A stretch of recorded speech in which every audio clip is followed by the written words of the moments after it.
What happens when an officer arrests someone without seeing the crime on camera? What happens when a suspect cannot understand a single question being asked?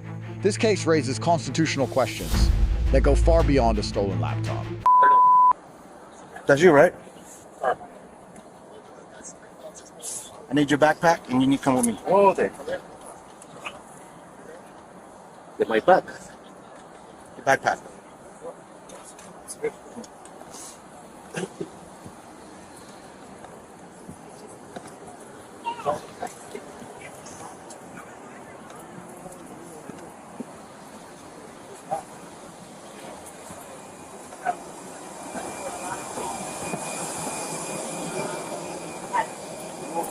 That's you, correct? The bathroom.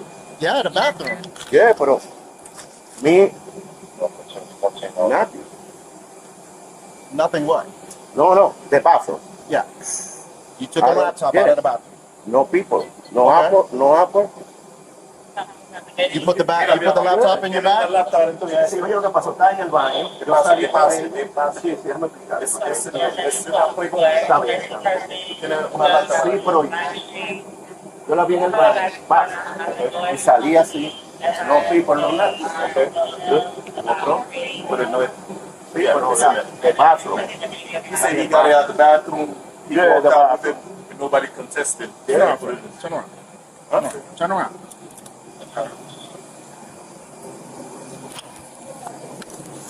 Pero bien, pues yo no la tomé del lado. Estaba en el bathroom.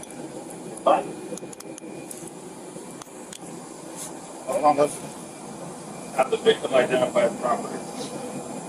Have identified. Can't get on in front of you.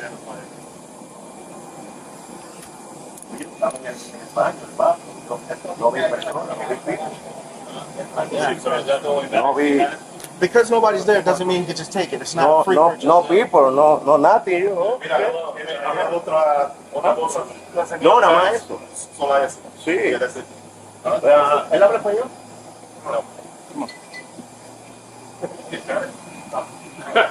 Sí, pero que me no the computer and bathroom. I don't know no people. Yeah, for 40. I'm gonna have 215. Hello.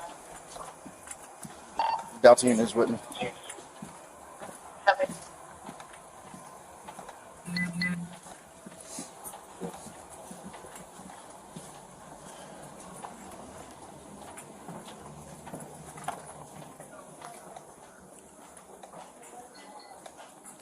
Where are we gonna go? Straight. Yeah, let's get this guy ID. Is this your victim here?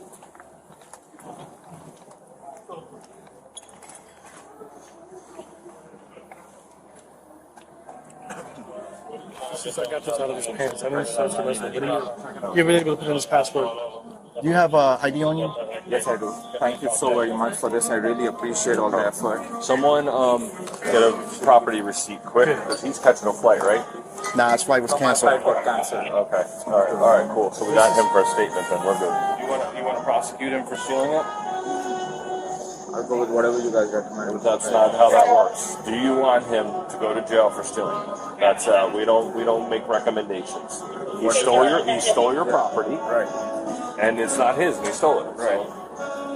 And obviously I want him to be Right. penalized. Okay. No problem. For it. Okay. I had to check in my backpack because they said this was going to be an extra item, and that's why I'm carrying my laptop by myself, and I just can't believe it. I would have been one of those people that use the laptops, but thank you. Virginia Beach. $1,000. 900 something. You said it's not. He says not. Oh, I don't know. I thought that's what you said. No. 1,000 and over is felony. Okay. It shows you walking out. Yeah, we used to be smarter than that. Now there's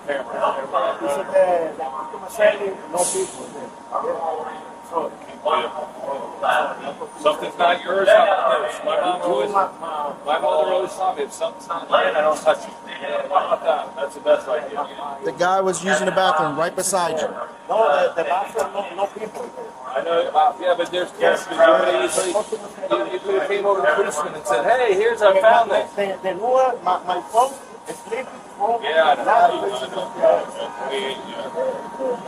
it's a good story, though. That's good. Right, hey, you're not going to see it, but it would be going to the jail. So, you made that decision, though. There might even be a charge for. Go through the charge there, because I think there's a charge for stealing from a felony, committing a felony and a critical infrastructure. Okay. But you take it with you. This is the suspect's bag. Yes. You take that. We'll do the prisoner property on that. So we're going over to Daniel? Yep. All right. Are you guys?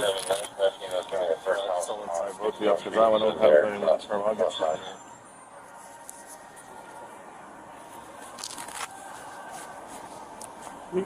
I haven't been seeing it in a while. You said it was 803?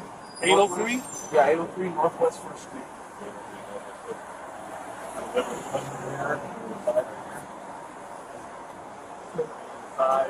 Allow the person to make a left, go to federal.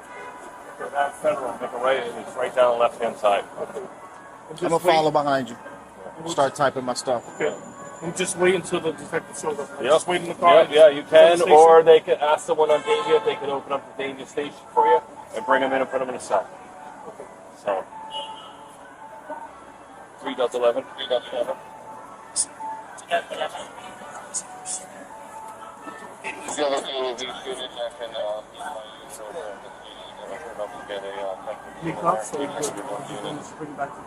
Now you gotta, what's that? Help what? I don't understand what you say. It's gonna be You need a key?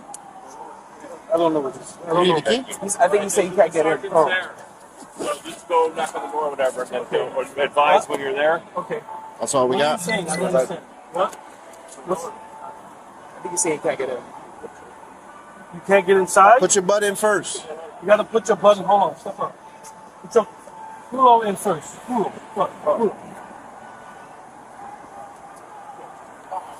Oh, this same thing. This is 43.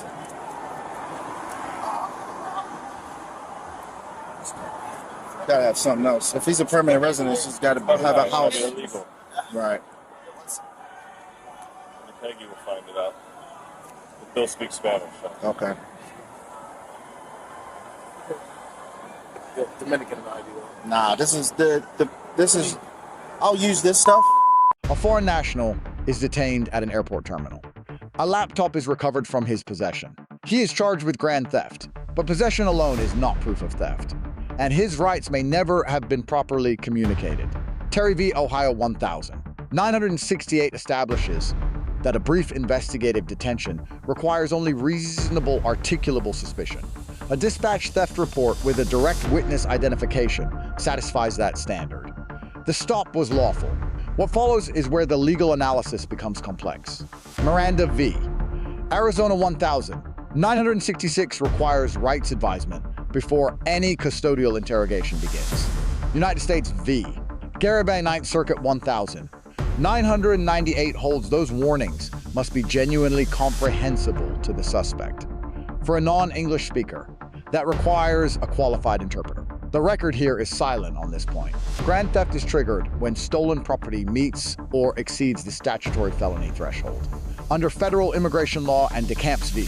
United States 2013, a felony theft conviction qualifies as an aggravated felony for a non-citizen defendant that triggers mandatory removal proceedings. The stakes extend far beyond this case. Under Map v. Ohio 1000, 961, any statement taken without a valid and comprehensible Miranda advisement is suppressible. Physical evidence obtained independently may survive. Statements made in the field without proper advisement do not. If Miranda compliance is defective here, the prosecution loses its most direct line to the suspect.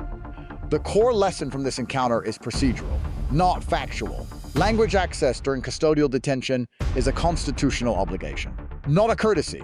Courts have suppressed cases and exposed agencies to liability for this exact failure across every jurisdiction in the country. If constitutional violations are established, a civil rights action may follow under 42 U.S.C. Section 1000, 983, the arresting agency would face qualified immunity analysis under Harlow v. Fitzgerald 1982. Criminal and civil tracks run in parallel. An acquittal in criminal court does not close the civil door. The arrest is made. The charges are filed. The body cam footage captures what officers did, but it does not capture what was said before the camera arrived. And it does not answer whether Miranda was ever given in a language this suspect could actually understand. What the court decides next depends entirely on what the full record reveals. Was there a Miranda advisement? Was there an interpreter? Was the evidence chain clean? None of those questions are answered in this footage. The analysis is not over.